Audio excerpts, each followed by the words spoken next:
The vocals are the most important part of any live music. Sure, there are some genres where there are no vocals, and maybe in certain genres like heavy metal and whatnot, you might find that the vocals are a little lower or further back in the mix, perhaps more percussive in the sort of death metal sort of stuff. But 99% of the time, you're going to be mixing a vocal. Hi, I'm Andrew and welcome to Offshore Audio. On this channel, I'm bringing you tips and tricks to help you mix better live events. In this video, we're going to take a look at the 4 most common techniques that you should be applying when you're mixing live vocals. And the last one might actually surprise you a little bit. We'll see. I'll break down what you should apply out of each technique as well as some do's and don'ts. But before we get into that, I've got something for you to help you get started EQing, making better mixes today. And that is my 3-step EQ formula. And you can get that by going to offshoreaudio.no/EQ. It's just a really simple PDF guide that you can look at and you can reference, and it gives you really quick, actionable steps to making better EQ decisions at once. So offshoreaudio.no/EQ, or click the link down in the description to get that. But without further ado, let's dive in. The first thing I want you to do to your vocals is EQ. EQ is without a doubt the most important aspect in mixing great live vocals. It is the be all end all. If I could only pick one, I would pick EQ to be the one thing I could do to a vocal to make it sit better in a mix. You want to start off with a filter, a high pass filter. Take out those low lows, that boominess, and you might actually set that higher than you think. You know, a lot of high pass filters start off at like 80 hertz, but depending on the vocal and the PA, you might get that all the way up to 150, sometimes even higher.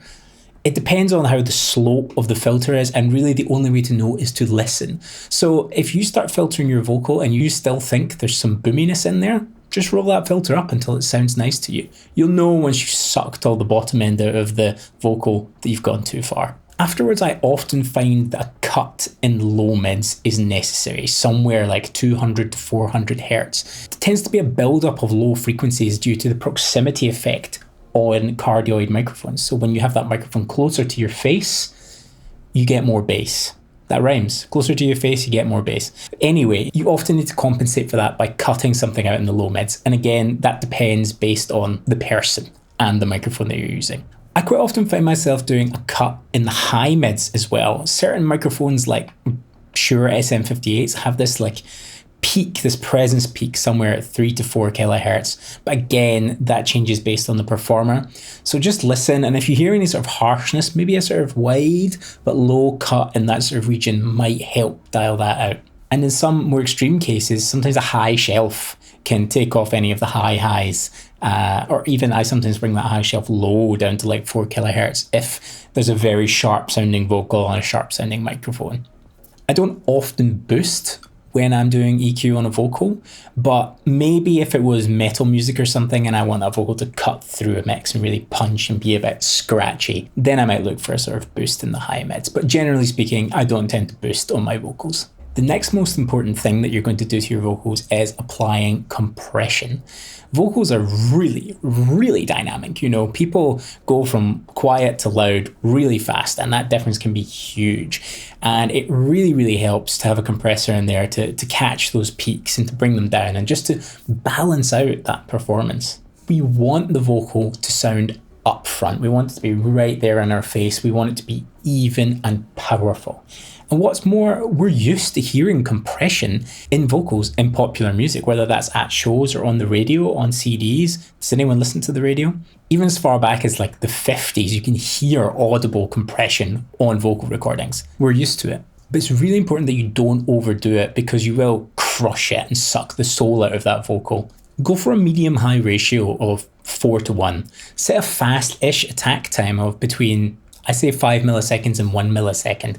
And I like a sort of medium fast release as well of 50 milliseconds, sometimes below. I will play with that release time. Depending on how much compression I want to hear in that vocal, I might also alter the knee to make a softer knee on that compression.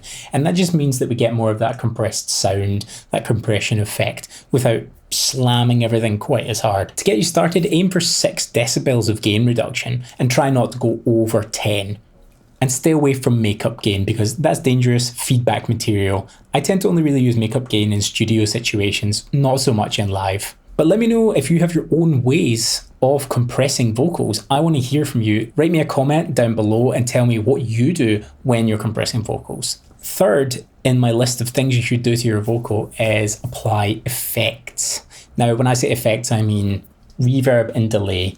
In very rare cases, a vocalist might ask for some other effects, but reverb and delay are your go-tos. Now, different styles of music call for different lengths and styles of effects, so this is not going to be a static one-size-fits-all approach. Sort of shorter duration vocals with less sustain, things like rap or just sort of more staccato punk maybe, require a shorter reverb time. You want to be going down sub 2 seconds, I would say, for these genres, because you want it to still have reverb to give it that space, but you don't want it to be audible. You don't want them to sound like they're in a chamber or a church or something. And similarly, longer sustain, longer vocal notes require longer reverbs, you know, up in the 2.2, 0.3, 0.5, maybe even 2.8 seconds. I tend to go for hall reverbs and plate reverbs for vocals, not springs or churches or things like that. I find those are a little over the top for my liking anyway. And there's a couple of things you want to do as well once you've got your effects set and dialed in. Your effects return on the mixer. You want to roll off the low end and the high end. Depends on the mixer and on the built-in effects that you're using, but some of them have this really harsh high end and really muddy low end. So I quite often do a high and a low pass filter, and I roll the frequencies off all the way down to like 2 kilohertz and up to maybe like 400 hertz. It seems like a really narrow window to have your effect in, but trust me, it sounds a lot softer. You also want to change these effects. You want to ride these effect times and levels during the set. People don't sing the same way all through a whole set, and also they don't sing with the same intensity. So if that vocal shortens, you want your reverb time to shorten as well. And similarly, when it comes to a chorus, you might want to push that reverb, push that delay. When setting delays for short vocals, I might use a little bit of a slapback, 100 millisecond delay, no feedback. And for longer choruses and those sorts of things, I'll try just a regular delay with a tap tempo, and I'll set the feedback to maybe 30%. My last point on effects is my golden rule. It should be everyone's golden rule, and it probably is. Mute the effects when people are speaking. When that song is done, mute the effects. No one wants to hear a conversation in a cavernous church.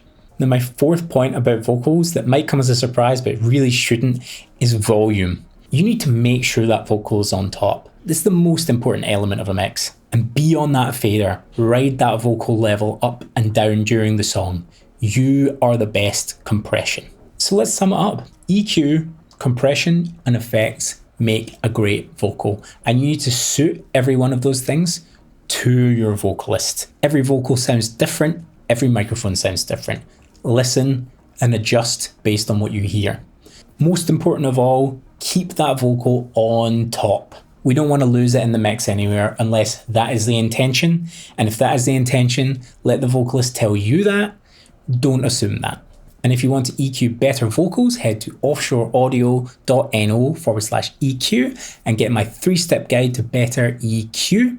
Just really simple stuff that you can act on straight away. And if you've enjoyed this video, please like the video and consider subscribing to the channel. That really helps me out as a creator. It helps me bring you better content and know more what you would like to see. And leave me a comment down below.